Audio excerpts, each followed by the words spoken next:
जय हिंद बच्चों, my self Seema Shailajanand. Thanks for come to my channel SET life science साई बेसिक्स।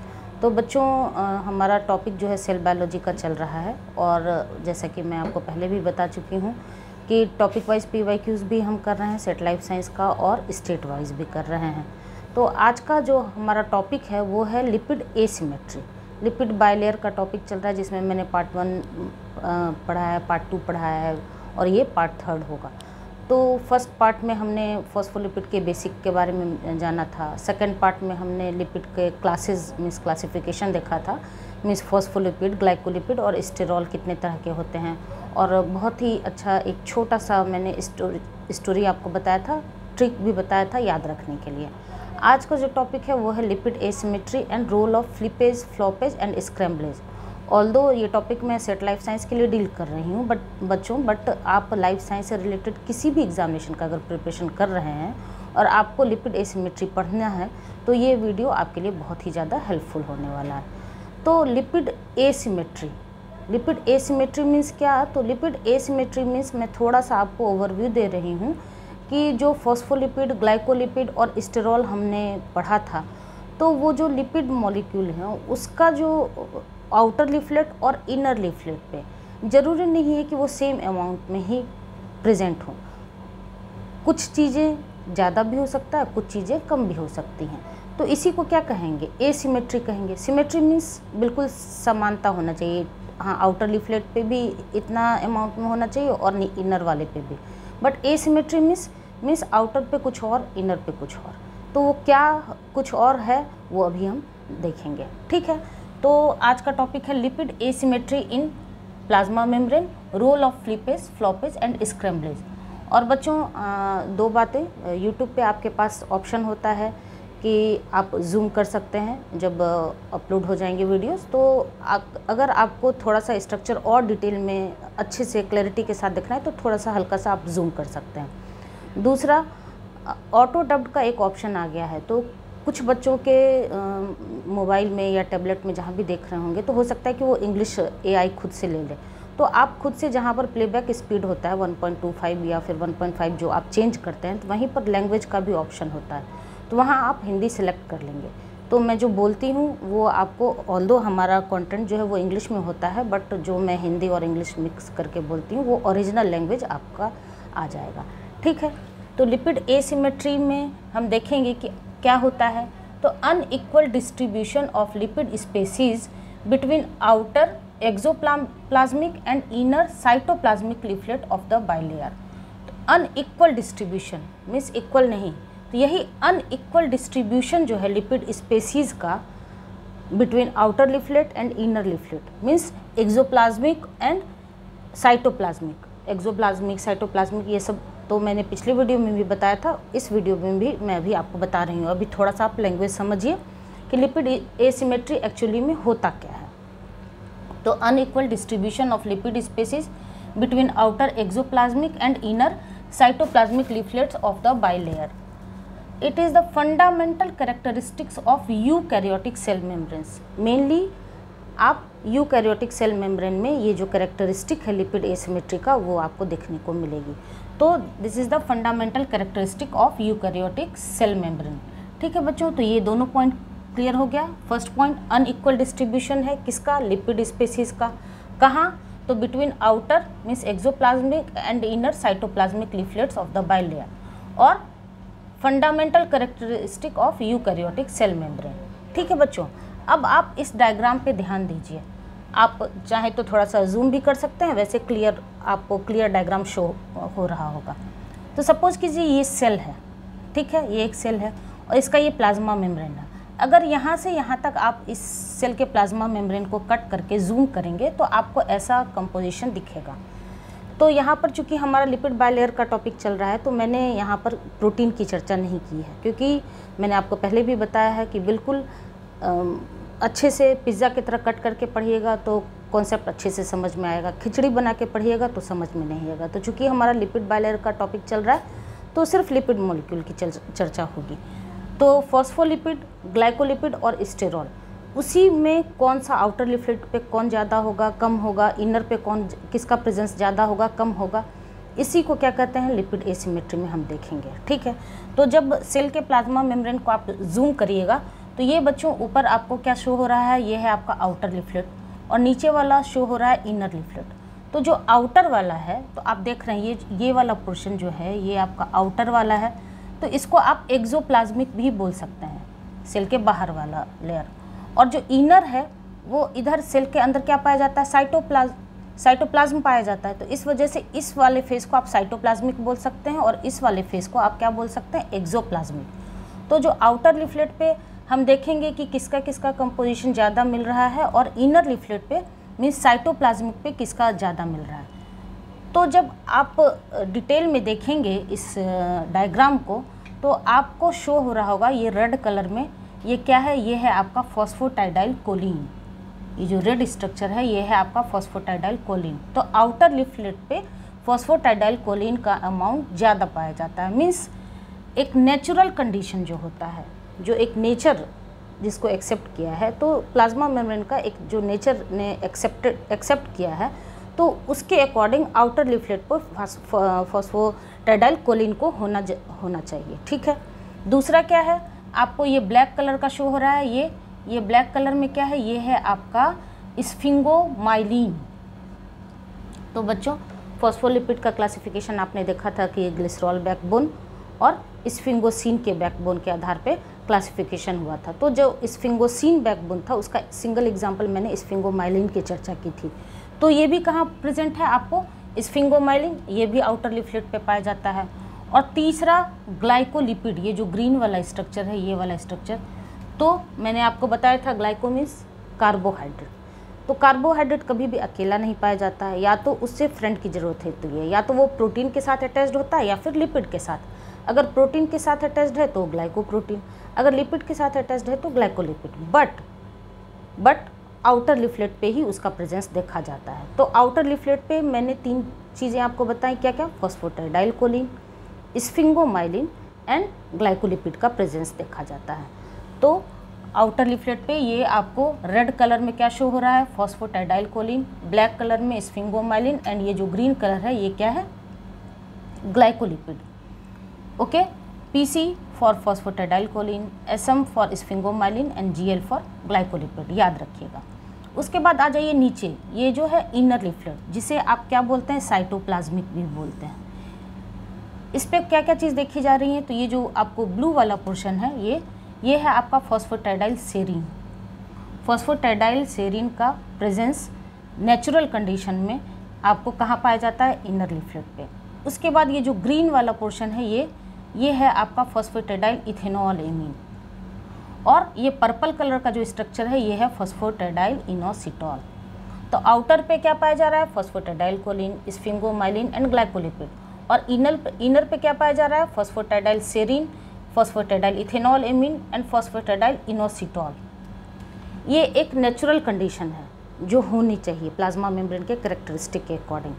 ठीक है, बट इसको बरकरार रखने के लिए कुछ एंजाइम्स का रोल देखा गया है, और अभी हम नीचे जो नेक्स्ट पोर्शन डील करेंगे वो वही है, रोल ऑफ लिपेज, फ्लॉपेज एंड स्क्रैम्बलेज। ये तीनों एंजाइम इस एसिमेट्री को मेंटेन रखने में हेल्प करता है।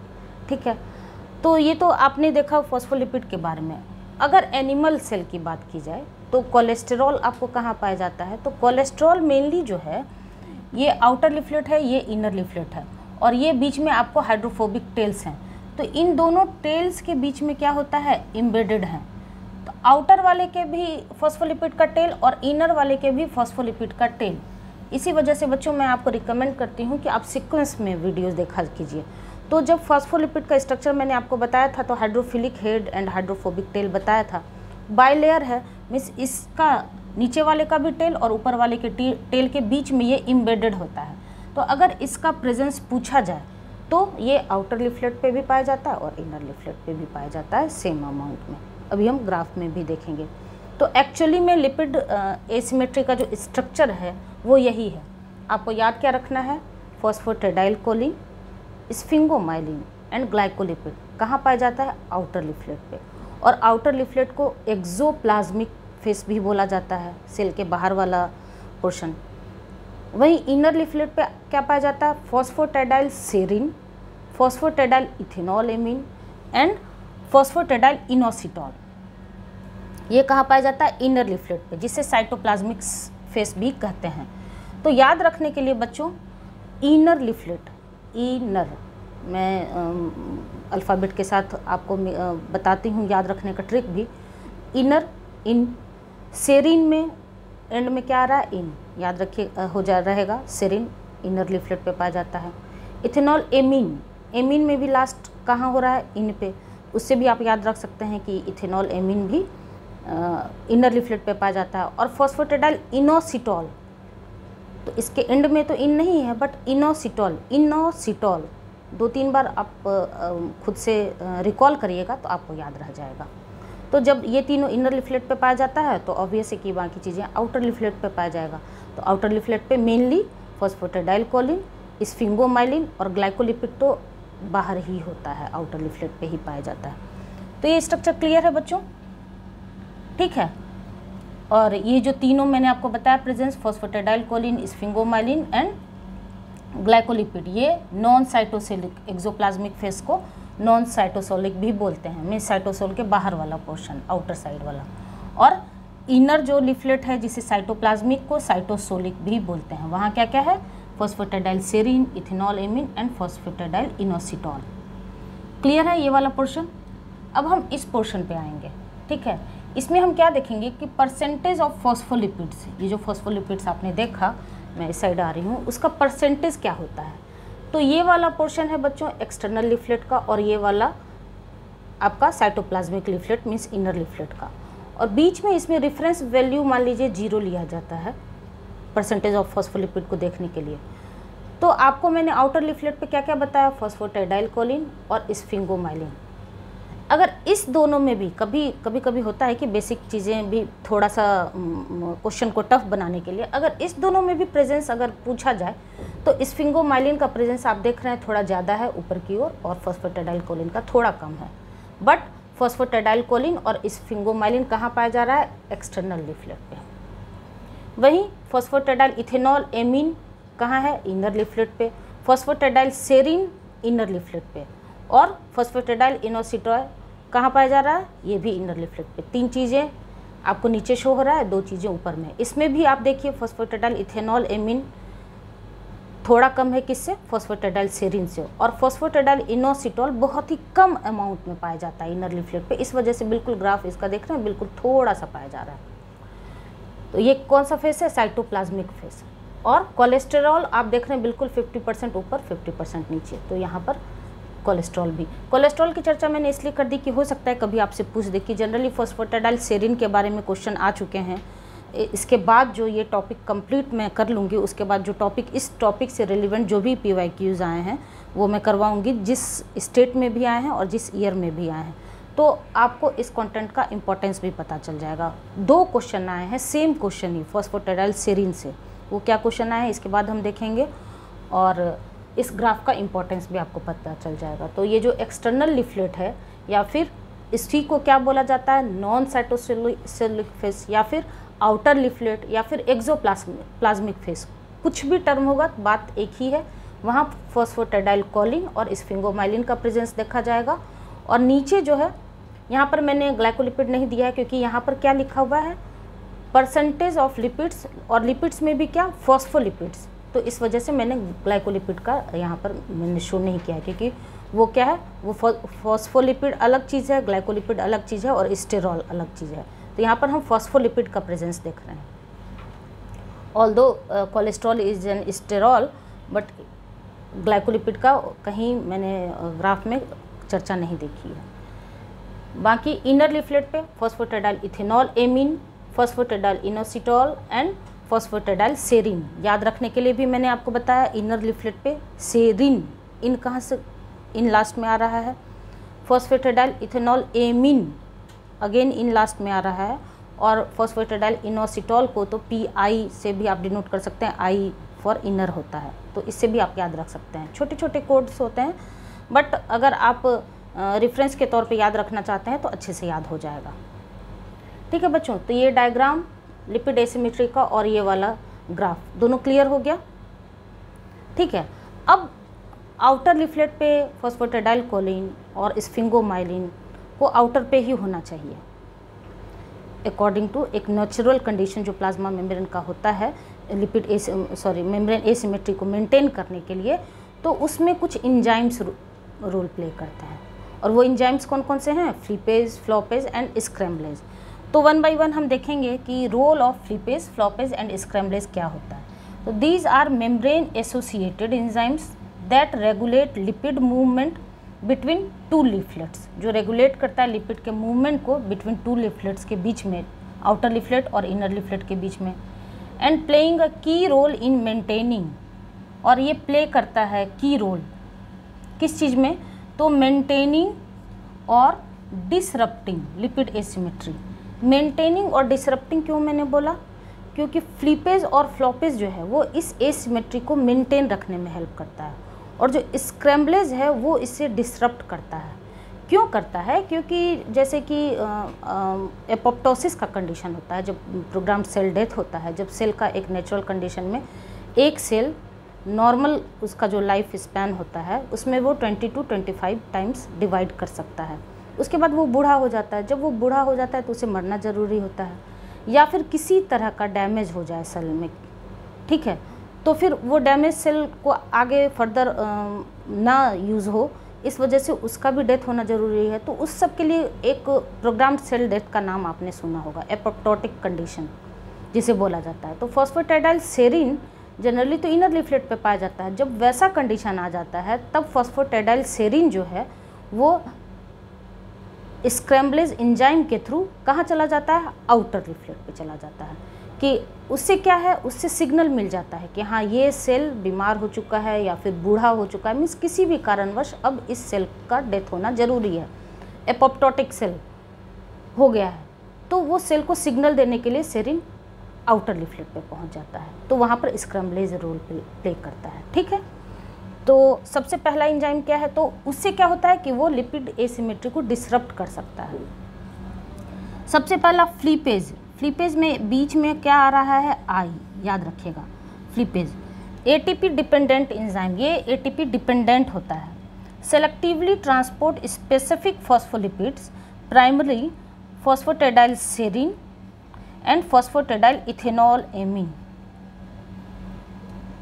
ये क्या है? एटीपी डिपेंडेंट एंजाइम होता है और सेलेक्टिवली ट्रांसपोर्ट करता है। ऐसे नहीं हर किसी को नहीं ट्रांसपोर्ट कर देता है, सेलेक्टिवली ट्रांसपोर्ट करता है किसे? स्पेसिफिक फॉस्फोलिपिड को। तो स्पेसिफिक फॉस्फोलिपिड में भी किसे? फॉस्फेटिडाइल सेरीन और फॉस्फेटिडाइल इथेनॉल एमीन को। कहाँ से? तो from outer leaflet to inner leaflet. तो ये OL फॉर आउटर लिफलेट है, ये इनर लिफलेट है। तो आप ये एरो पे ध्यान दीजिए, यहाँ देख रहे हैं ये आउटर से इनर लिफलेट पे आता है और ये एटीपी डिपेंडेंट एंजाइम है फ्लीपेज। तो ये क्या बोलता है किसे? फॉस्फेटिडाइल सेरीन और इथेनॉल एमीन को कि तुम्हें नेचुरल कंडीशन में इनर लिफलेट पे होना चाहिए। अगर किसी कारणवश तुम ऊपर आ भी गए हो ऊपर आउटर लिफलेट पे, तो तुम्हें आउटर लिफलेट पे नहीं रहना है, तुम्हें नीचे होना चाहिए। तो वो क्या काम करता है? आउटर से इनर की ओर ले जाता है, from outer leaflet to inner leaflet. आई आप याद रखिएगा फ्लीपेज में आता है, तो बाहर से अंदर की ओर ले जाने का काम करता है, आउटर से इनर की ओर ले जाने का काम करता है। दूसरा क्या है? फ्लॉपेज। बीच में इसमें क्या आ रहा है? O। तो ये भी एटीपी डिपेंडेंट एंजाइम है, कैटेलाइज्ड बाय फ्लॉपेज। ABC ट्रांसपोर्टर, आप पढ़िएगा ट्रांसपोर्ट में नाम याद रखिए यहाँ पर, ABC transport protein transporters phospholipid in the opposite direction. ये आउटर से इनर लाने का काम करता था, और फ्लॉपेज का क्या काम है? इनर से आउटर। O अगर आप याद रखिएगा तो आपको याद रहेगा, फ्लॉपेज में O आता है। तो इसका क्या काम है? मेनली इनर से आउटर की ओर ले जाने का। तो इनर से आउटर किसको ले जाना है? मेनली फॉस्फेटिडाइल कोलिन को, क्योंकि फॉस्फेटिडाइल कोलिन का आप देख रहे हैं प्रेजेंस जो है मेनली नेचुरल कंडीशन में जो प्लाज्मा मेम्ब्रेन के लिए एक्सेप्टेबल है वो आउटर लिफलेट है। तो किसी कारणवश अगर तुम इनर आ भी गए हो इनर लिफलेट पे, तो तुम्हें इनर पे नहीं रहना है, तुम्हें आउटर लिफलेट पे होना चाहिए। तो ये एंजाइम फ्लॉपेज जो है एंजाइम हेल्प करता है उसे कि तुम चलो, तुम्हारा स्थान आउटर लिफलेट पे है, तो from inner to outer leaflet. तो फॉस्फेटाइडल्कोलिन को क्या करता है, इनर से आउटर लिफलेट पे ले जाने का काम करता है। तो पहले आपको ये पता चलेगा कि नेचुरल कंडीशन में प्लाज्मा मेम्ब्रेन के आउटर लिफलेट पे किस किस फॉस्फोलिपिड का होना ज़रूरी है, इनर पे क्या किस किस फॉस्फोलिपिड का होनी चाहिए। तब तो आप रोल ऑफ लिपेज फ्लोपेज समझिएगा, वो किसे ऊपर से नीचे लाने का काम करेगा और नीचे से ऊपर किसे ले जाने का काम करेगा। तो जो नेचुरल कंडीशन है वही तो हमेशा उस एसिमेट्री को मेंटेन रखेगा। इसी वजह से मैंने आपको कोड बताया कि इनर लिफलेट पे सेरिन, इथेनॉल एमिन, इनोसिटॉल, ये सब कहाँ होना चाहिए, इनर लिफलेट पे। इनर लिफलेट पे उसका प्रेजेंस होने के लिए किस एंजाइम का रोल चाहिए, फ्लिपेज का। तो किसी कारणवश जैसे कि एपोप्टोटिक कंडीशन में मैं बताऊंगी सेरिन का प्रेजेंस जो है वो आउटर लिफलेट पे चला जाता है, तो बट उसका नेचुरल स्थान तो वो नहीं है, उसका तो नेचुरल स्थान कहाँ है, नीचे है, इनर लिफलेट पे। तो उस सेरिन को नीचे लाने का काम करेगा। ठीक है, तो फ्लिपेज एंड फ्लोपेज क्लियर हो गया। फ्लिपेज में आपने फॉस्फेटाइडाइल सेरिन एंड इथेनॉल एमीन को आउटर से इनर आई अगर याद रखिएगा तो याद रहेगा। फ्लोपेज में इनर से आउटर किसे, फॉस्फेटाइडल्कोलिन को, क्योंकि फॉस्फेटाइडल्कोलिन का मेन स्थान आउटर लिफलेट है। तीसरा टर्म है आपका बच्चों स्क्रैम्बलेज। ये एनर्जी इंडिपेंडेंट एंजाइम होता है, इसमें किसी तरह की एटीपी की नीड नहीं होती है। Facilitates bidirectional movement of phospholipid, act as phospholipid translocator, that is scramblase. ये क्या करता है, फैसिलिटेट करता है। फ्लिपेज में आपने क्या देखा, आउटर से इनर लिफलेट पे आने में हेल्प करता है ये एंजाइम। फ्लोपेज में आपने क्या देखा, इनर से आउटर साइड जाने में हेल्प करता है। और स्क्रैम्बलेज क्या है, ये है आपका बाई डायरेक्शनल, बाई याद रखिएगा, bidirectional movement of phospholipid, act as phospholipid translocator, जिसे स्क्रैम्बलेज के नाम से जाना जाता है। ये जो स्क्रैम्बलेज है वो scramblase ensures that both monolayer equally populated with phospholipids. ये जो स्क्रैम्बलेज है, अब ये दो लेयर है तो आप बाइलेयर बोल रहे हैं, बट ऊपर वाला लिफलेट एक मोनोलेयर, नीचे वाला लिफलेट दूसरा मोनोलेयर। तो स्क्रैम्बलेज हमेशा क्या चाहता है, इंश्योर करता है उसका मूवमेंट चलता रहता है बाई डायरेक्शनल, कि नहीं बिल्कुल बराबर अमाउंट में तुम ऊपर में भी प्रेजेंट हो और इन मोनोलेयर है और नीचे वाले लिफलेट पे भी तुम बिल्कुल सेम अमाउंट में प्रेजेंट हो। ये तो scramblase ensures that both monolayer equally populated with phospholipids. It moves phospholipid along its concentration gradient. आपने दो टर्म का नाम सुना होगा, अगर अगेंस्ट इट्स कंसंट्रेशन ग्रेडियंट होता है तो वहाँ पर एटीपी की नीड होती है, अगर अलोंग होता है तो वहाँ पर किसी भी तरह की एटीपी की नीड नहीं होती है। सीढ़ी पर जब आप चढ़ते हैं, ऊपर की ओर जाते हैं, अप हिल मूवमेंट होता है, तो वहाँ आपको ज़्यादा मेहनत लगती है। तो जब ज़्यादा मेहनत लगती है तो वहाँ पर एनर्जी भी चाहिए, तो वहाँ पर एटीपी की नीड होती है। बट जब सीढ़ी से आप नीचे उतरते हैं तो आपका डाउन हिल मूवमेंट होता है, तो वहाँ पर किसी भी तरह का एटीपी नहीं लगता है। तो वो कैसा कंसंट्रेशन ग्रेडियंट हो गया, वो हो गया आपका ऊपर से नीचे आना along इट्स कंसंट्रेशन ग्रेडियंट, और नीचे से ऊपर जाना अगेंस्ट इट्स कंसंट्रेशन ग्रेडियंट। तो जहाँ मेहनत लगती है, जहाँ अगेंस्ट होगा वहाँ पर एटीपी लगेगा, और जहाँ पर आप स्मूथली नीचे आ सकते हैं ऊपर से नीचे, तो वो हो जाएगा क्या, along it's concentration gradient. It moves phospholipid along it's concentration gradient and does not require ATP, but ATP की तो नीड नहीं होती है, but is activated by calcium. याद रखिएगा, ये एक्टिवेट होता है किससे, कैल्शियम से के थ्रू। यहाँ भी आप देख रहे हैं ये आउटर लिफलेट है, ये इनर लिफलेट है एक्टिवेटेड। और ये स्क्रैम्बलेज कब एक्टिवेट होता है, तो एक्टिवेटेड ड्यूरिंग एपोप्टोसिस, जैसा कि मैंने आपको बताया एपोप्टोसिस कंडीशन में ये एक्टिवेट होता है। ठीक है बच्चों, तो लिपिड एसिमेट्री मैंने आपको बताया, फॉस्फोलिपिड का ग्राफ मैंने आपको शो किया कि आउटर लिफलेट पे कैसा होगा, इनर लिफलेट पे कैसा होगा। बाकी role of flippase, floppase and स्क्रैम्बलेज आपको मैंने बता दिया। अब इसके बाद वाले वीडियो में कि इस टॉपिक से जो मैंने, इस कॉन्सेप्ट से जो मैंने अभी आपको पढ़ा है, lipid asymmetry and role of flippase, floppase and scramblase, तो वो मैं टॉपिक वाइज PYQs करवा दूँगी। उसके बाद जिस जिस स्टेट में वो PYQs आए हैं, तो हर एक स्टेट का अलग अलग प्लेलिस्ट है बच्चों, तो स्टेट वाइज भी मैं PYQs करवा दूँगी। क्योंकि कुछ बच्चे होते हैं कि सिर्फ अपने स्टेट का क्वेश्चन। और हाँ, गुजरात का नोटिफिकेशन आ गया है, आपको नवंबर में एग्ज़ामिनेशन है। इधर वेस्ट बंगाल सेट का भी नोटिफिकेशन आ गया है, दिसंबर में एग्ज़ामिनेशन है। तो पूरे ईयर्स में कहीं ना कहीं किसी न किसी स्टेट में निकलता ही रहता है स्टेट एलिजिबिलिटी टेस्ट का वैकेंसी। और ऐसा नहीं है कि आप उसी स्टेट से बिलोंग करते हैं तो सिर्फ उसी स्टेट, हाँ ऑल्दो उनको थोड़ा सा प्रेफरेंस मिलता है, बट अदर स्टेट के लिए भी कुछ सीट्स होते हैं, तो आप उनके लिए भी अप्लाई कर सकते हैं। ठीक है, तो इस टॉपिक से रिलेटेड जो भी क्वेश्चन आए हैं वो मैं इसके बाद वाले वीडियो में करवा दूंगी, और वो टॉपिक वाइज PYQs होगा, और जिस जिस स्टेट में अलग अलग आए हैं उस स्टेट का मैं अलग अलग उस प्लेलिस्ट में अलग से भी करवा दूंगी, ताकि स्टेट वाइज PYQs के थ्रू आपका रिवीजन भी हो जाए। ठीक है बच्चों, तो बच्चों ये वीडियोस, ये कंटेंट कहीं से भी आपके लिए हेल्पफुल होता हो तो लाइक, शेयर एंड सब्सक्राइब जरूर किया कीजिए। मेरी कोशिश रहती है कि कितना सिंपलेस्ट वे में, और स्टेट एलिजिबिलिटी टेस्ट में बहुत बेसिक से, कहने के लिए वो बेसिक होता है, बट वो बेसिक भी उतना बेसिक नहीं होता है कि आप बिल्कुल भी इन्फॉर्मेशन आपके पास ना हो और क्वेश्चन आप टिक कर दें। तो थोड़ा इन्फॉर्मेशन, अच्छी इन्फॉर्मेशन अगर आप रखेंगे, अच्छे से कॉन्सेप्ट गेन करेंगे, तो ये एग्ज़ाम अच्छे से क्रैक कर सकते हैं। वीडियो एंड करने से पहले मैं आपको बता देना चाहती हूँ बच्चों कि 2 चैनल मेरा और पैरेलल में रन कर रहा है। अगर आप मास्टर्स कर रहे हैं जूलॉजी सब्जेक्ट से तो साई बेसिक्स जूलॉजी के नाम से मेरा पुराना चैनल है, वहाँ मैं BSc और MSc theory and practical both पढ़ाती हूँ। दूसरा, जो बच्चे zoology as an optional subject choose करते हैं for UPSC civil services examination के लिए, चाहे वो किसी भी स्टेट के हों, हर एक स्टेट में 2 एग्ज़ाम होता है, एक तो UPSC के थ्रू होता है और एक स्टेट वाइज भी होता है PSC के थ्रू। तो अगर जूलॉजी मेन सब्जेक्ट लेके तैयारी करना चाहते हैं तो UPSC जूलॉजी साई बेसिक्स के नाम से एक दूसरा चैनल है, वो भी सब्सक्राइब कर सकते हैं, वहाँ मैं थोड़ा और एडवांस लेवल पे पढ़ाती हूँ। ठीक है बच्चों, बाकी ये चैनल कम्प्लीटली डेडिकेटेड है लाइफ साइंस वाले बच्चों के लिए।